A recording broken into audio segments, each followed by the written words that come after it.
Welcome to this session on reciprocal mentoring practices by and for Indigenous students and settler academics. I'm Julie Mooney. I'm a settler Canadian of Irish and Scottish ancestry, living and working in Treaty 7 territory and the homeland of the Métis Nation of Alberta. I am an educational development consultant with the Taylor Institute for Teaching and Learning at the University of Calgary. As a settler, recognizing and lamenting the ongoing harms of settler colonialism, I seek ways to enter into renewed relationships with Indigenous people based on respect, reciprocity, truth-telling, and justice. I am grateful to be here with you today for this virtual gathering.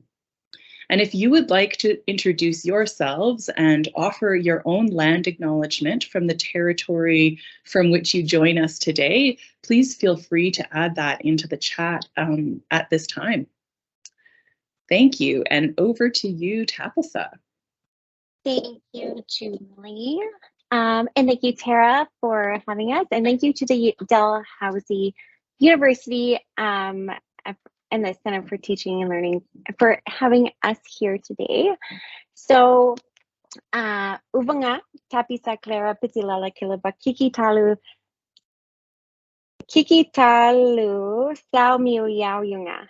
I have generations of family, kinship, and communities that link me to Qikiqtarjuq, or now known as Baffin Island, which is located in what is now known as Nunavut. So, Nunavummiuk, I'm a person of Nunavut. Inuvanga, I am Inuk. My current position in life is ensuring space for Inuit to have access and maintain their rights to self-determination. I do this through motherhood, educating, and writing. I follow Meligate, which are 4 fundamental natural laws that serve past, present, and future Inuit. Those laws are planning and preparing for the future, balancing and maintaining harmony, respecting all living things, and working for the common good. These laws give guidance to respect to our place in the universe, the environment, and in society. These laws speak to the interconnectedness of the world and the spiritual support available to aid in survival. The natural laws are best described as the core laws of relationship that govern how we connect to other people and how we connect to the environment. But practicing these laws are not limited to the lines and borders of Inuit Nunavut, the place where Inuit live. The lands here know me as Nato Yiki Satiaki, which means Holy Beaver Woman, a name that was gifted to me by Siksika elder Clarence Wolfleg. While I reside on the ancestral home, culture, and oral teachings of the real people, Nisitapi, the peoples of the mountain, Iari Nakota, the Beaver people, the Tsuut'ina, and the Métis Nation of Alberta Region 3, I've been able to reimagine my life because I've been invited to listen and learn from their stories, prayers, and wisdom of the original caretakers of Treaty 7. In reciprocity, I try my best to support their advances to self-determination. So that is who I am. And what Julie and I are doing together is we are arguing the work of Crispin colleagues 2017, where they define mentoring as a relationship between 2 individuals, whereby the more experienced person is committed to providing development support to the other, less experienced person. Because this conception of mentoring neglects to address the mutually beneficial outcomes that often emerge from mentoring relationships.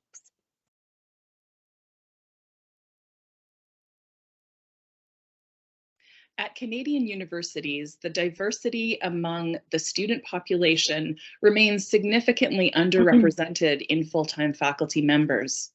Indigenous faculty members are often overburdened by institutional expectations that they take up the work of decolonizing and indigenizing the academy.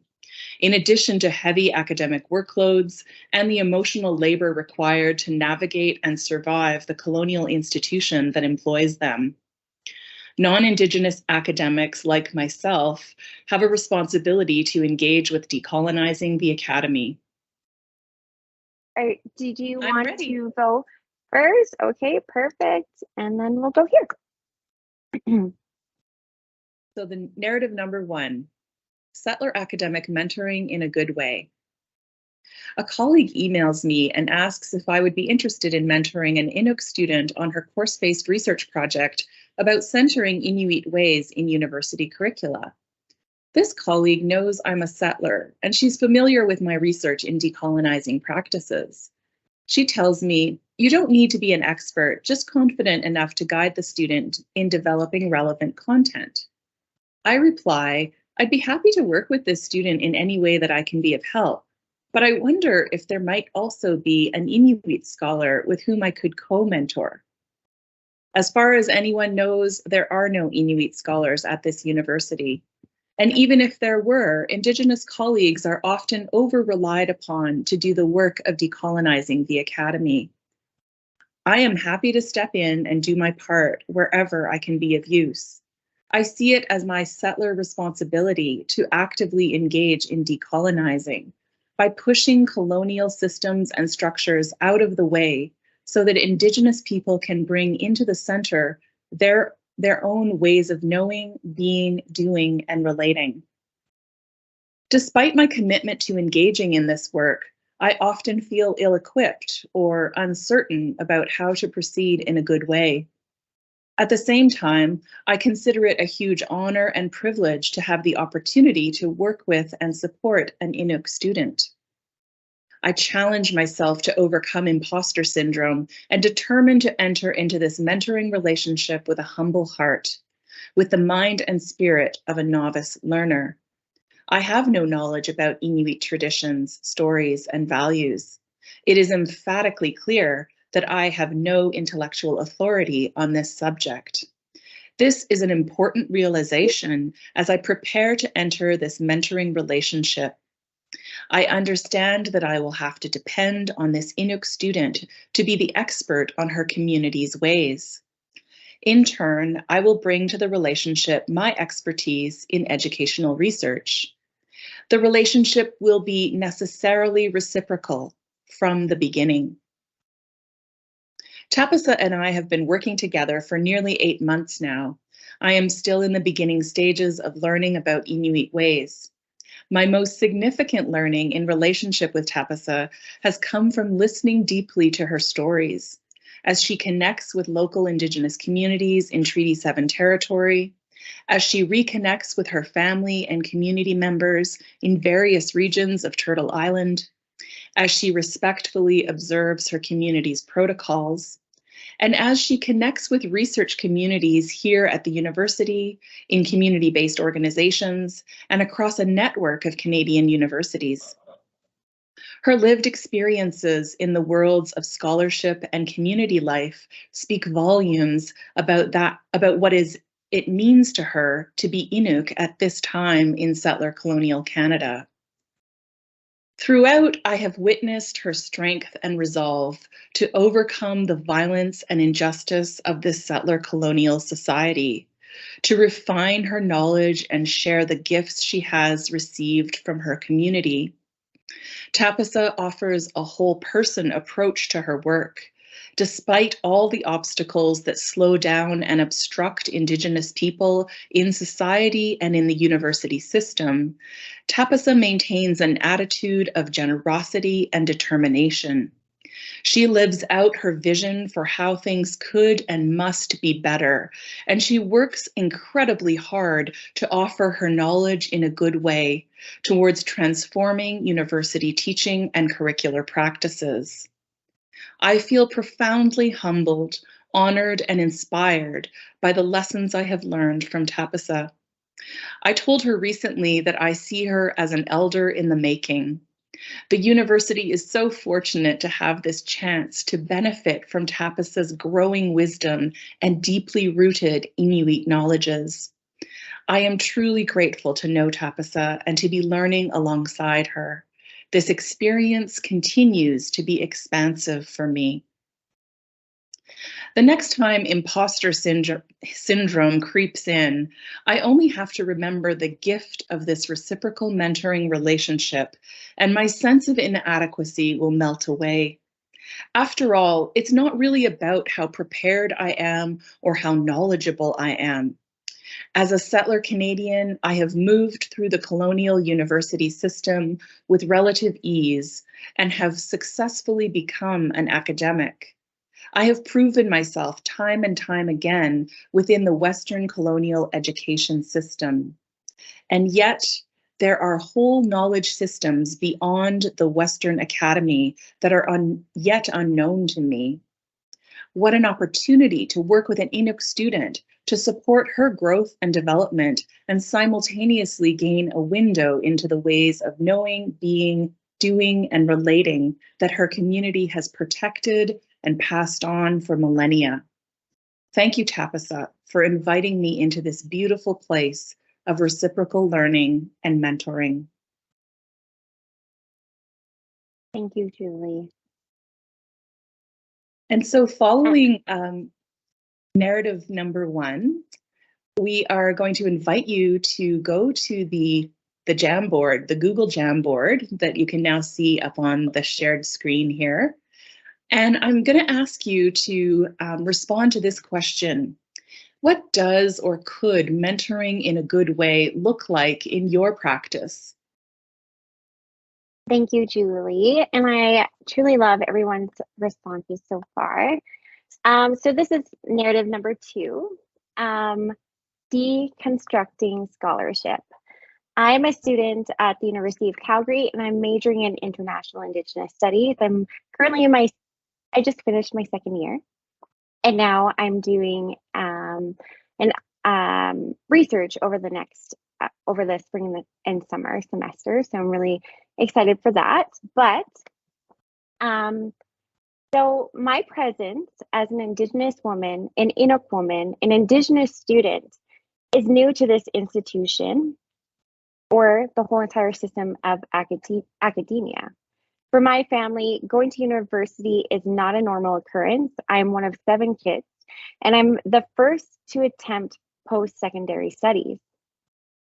Collectively, my indigeneity withheld my ability to learn and to feel welcomed in a growing community of teachers and learners because I'm the first generation to attend university.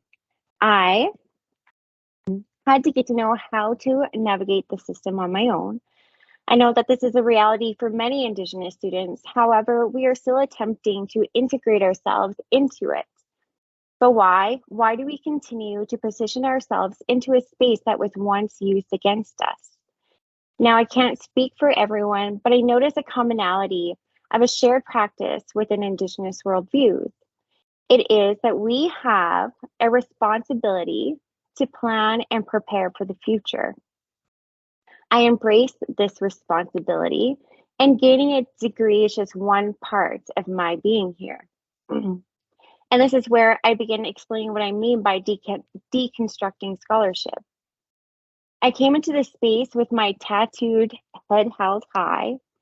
I can be a part of this community with my traditions because of the past and present Indigenous scholars, elders, and Indigenous and non-Indigenous members of community who made it more comfortable for me to be here. I too must move past the imposter syndrome to have my needs met as a student or as a person. And in 2016, I learned about the harm and the violence against Indigenous bodies, our knowledges, and our spirits. With that, I also learned that I was made incredibly vulnerable.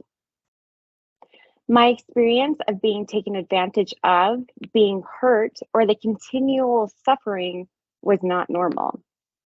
My experience of being it was the power of the greater systems manifesting and tightening their grip to limit my ability to reach my true self and the true selves of my children, my kin, and our land. Which, of course, being confronted and and forced to reflect on the internal and external damages is really intense and on some days debilitating. But after leaving an abusive relationship, the same year I learned about what colonialism had done to our people. And becoming a single mom of 2 at the age of 24, I remember making myself a promise. My promise to myself that no one will ever take my power away from me again. I often have to remind myself of this promise, and it has become much easier to live by with the love and support of the community I continue to gain, and the responsibility of planning and preparing for the future gives me even more comfort to continue my self-advocacy. With this little glimpse into my story, you can maybe tell I am not your average student. I come into scholarship with years of lived experience. And I come into scholarship with expectations that I and the generations ahead and behind me will be honored in one way or another. Traditionally, of my community knowledge through the means of our living history, teaching and learning was constituted by mentoring through a web of relationships.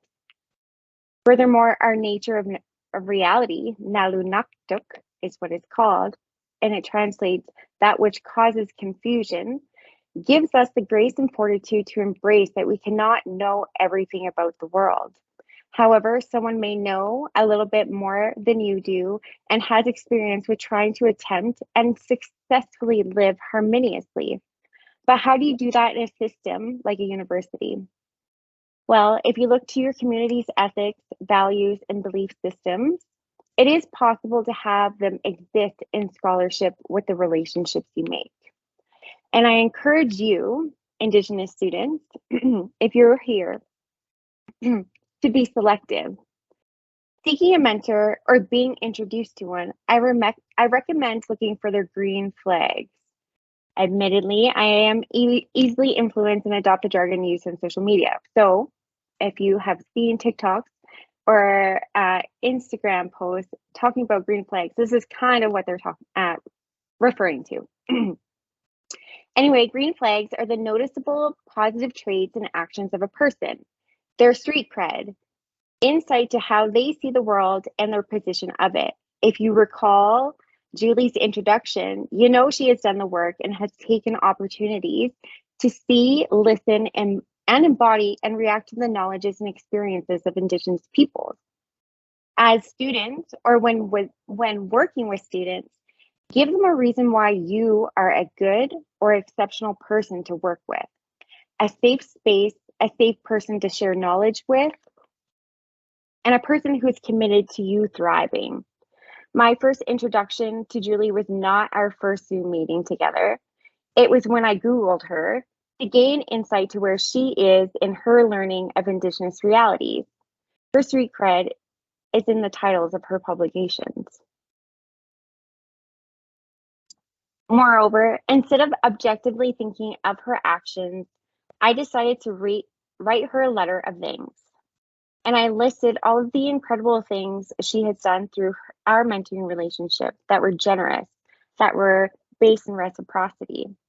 And some of her green flags, her dedication showed through her advocacy, her understanding, and then providing comfort when I was responding to family crises, because that is quite normal and within Indigenous reality. Sharing space and or creating a space for me by respecting my experiences and knowledge as valid and to be worthy of learning from, for her and for others, and sharing the nuance, the details of how this system works and where the benefits may be. Thank you, Julie. Nakumik. I really appreciate your dedication through our mentoring relationship. And to finish off this narrative, Tara, just so you know, this is when we are going into small groups now for, let's say, 3 minutes. 3 minutes. Okay. Maybe 4. Okay, I'll quickly adjust the time if I am able. Okay. Settings. Okay. 4 minutes. Okay. And just go into small rooms and brainstorm, list, and share what other green flags Indigenous students should look for in a mentor. And I will put that in the chat. Okay. Yeah, I think so. We have about 6 minutes and we probably can wrap this up pretty quickly. But if people do have any questions or comments they want to share in the whole group, we'll try to make time for that too. So I just like to close with a quote that I found in this book. It's called The Gatherings, and the subtitle is Reimagining Indigenous Settler Relations. It's by Shirley Hagar and a group called Mawopian. And they say about mutuality: when people of unequal societal privilege and position meet, these disparities don't go away, but being open to learning and being changed by the other can allow a sense of mutuality to still exist. What seems to be key is that what each has to offer is acknowledged and valued, that there is an exchange. And this idea around mutuality really, really guides me in my thinking about reciprocal mentoring. So I'll just leave you with that, and over to you, Tapisa. Thank you, Julie. So I hope our narrative was able to create some connections for you, or spark some curiosity, or look and be able to look into reciprocal mentoring relationships further. I highly recommend them as an Indigenous student. Like Stephen was saying, we have lots of lived experience, and we have an enormous amount of knowledge that has been ignored for a very long time, pushed aside or extracted from by larger institutions and Indigenous folks, Indigenous peoples, and Indigenous students like myself. We really do care about the work that we are able to do for planning and preparing for the future. So I have a poem that is by Sherry Jubinville, and it's from the Teen Bannock book that you can get online, and it's called One's Offering. One's offering, I may not have seen the buffalo roam, I may not have seen the eagle fly, but deep inside my soul, the great one planted a seed to grow. Oh, how I wish I had been able to roam like the buffalo and fly like the eagle so high, so I may too touch the mountaintops or reach for the sky. Just as I see all the people here today, all of different shades and creeds, not one person but all people have added color to my eyes so that I too may see. So glorious is every day that we will have another day to breathe. And I just am, yeah. And here are our contacts if anybody would like to have a conversation with us further, and our references. Thank you. Thank you so much, both. What a great second last session for us to participate in. And Tapisa, thank you for a really powerful narrative that spoke of reclamation and resistance. It was very powerful. So thank you so much, both. Thank you. Thank you. Thank you to everyone for being here with us for this session today. It really means a lot that you took the time to come and listen to our stories.